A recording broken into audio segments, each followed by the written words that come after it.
வணக்கம் தலைவா, அனைவருக்கும் இனிய வணக்கம். இன்றைக்கி நம்ம இந்த வீடியோவில் எதை பற்றி பார்க்க போகிறோம் அப்படின்னு பார்த்தீங்கன்னா, டிஆர்பி மற்றும் பள்ளி கல்வித்துறையில் வந்திருக்க முக்கியமான தகவல்களை பற்றி இந்த வீடியோவில் பார்க்கலாம் வாங்க. தமிழக பள்ளிக்கல்வித்துறையில் இந்த பிஜிடிஆர்பி அப்படின்ற சொல்லக்கூடிய இந்த பிஜிடிஆர்பியோடைய தேர்வு அக்டோபர் 12 அப்படின்னு வச்சுருக்காங்க.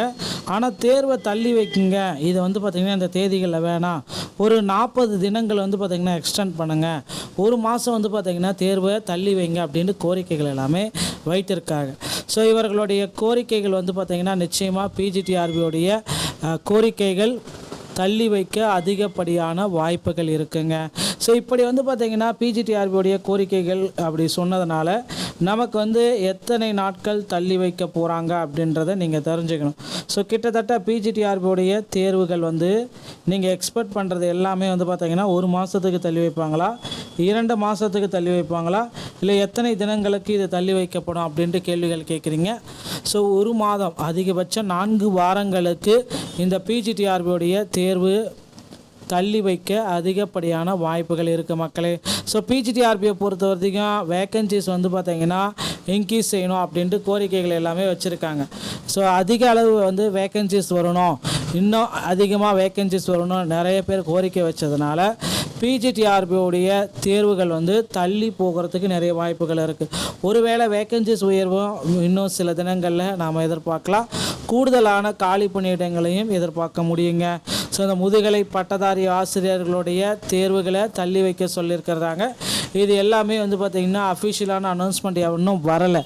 அஃபிஷியலான அனௌன்ஸ்மெண்ட் எல்லாமே இன்னும் ஒரு சில தினங்களில் நமக்கு கிடைத்துவிடும். இந்த அஃபிஷியலான அனௌன்ஸ்மெண்ட்டில் பிஜிடிஆர்பியோடைய தேர்வுகள் பார்த்திங்கன்னா நிச்சயமாக தள்ளி வைக்க போகிறாங்க. ஓஎம்ஆர் முறையில் தேர்வு நடக்குமா, இல்லை என்ன முறையில் தேர்வு நடக்கும் அப்படின்றது எல்லாமே விரைவில் அனௌன்ஸ்மெண்ட் பண்ண போகிறாங்க.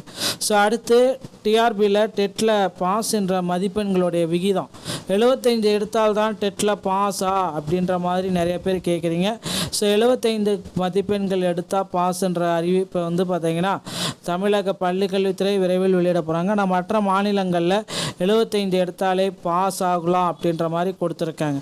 எல்லாத்துக்குமே பார்த்திங்கன்னா டிஆர்பி விரைவில் இதுக்கு எல்லாத்துக்குமே முக்கியமான அறிவிப்பு வெளியிட போகிறாங்க. இன்னும் பார்த்திங்கன்னா எல்லாருமே 15 நாள் ஸ்டடி, கடைசி நேரத்தில் இதை படித்தா மட்டுமே போதும் அப்படின்ட்டு எல்லாமே சொல்லுவாங்க.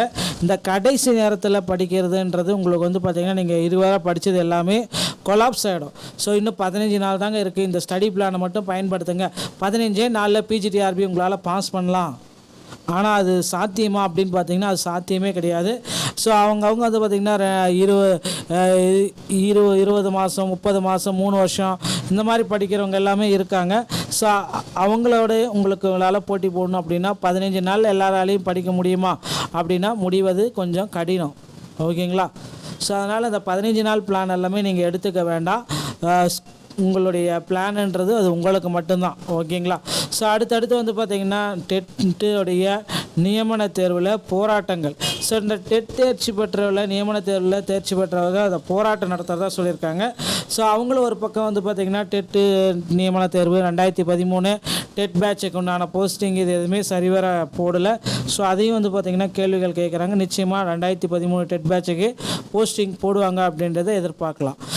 டெட்டில் பாஸ் மதிப்பெண்களையும் குறைக்க போகிறாங்கன்றதையும் எதிர்பார்க்கலாங்க. டிஆர்பி மற்றும் பள்ளிக்கல்வித்துறை சொந்தமான செய்திகள் அனைத்தையும் உடனுக்குடன் பெற நீங்கள் நம்முடைய சேனலோடு இணைந்திருங்கள். மீண்டும் ஒரு நல்ல தகவலோடு நான் உங்களை சந்திக்கிறேன். நன்றி, வணக்கம்.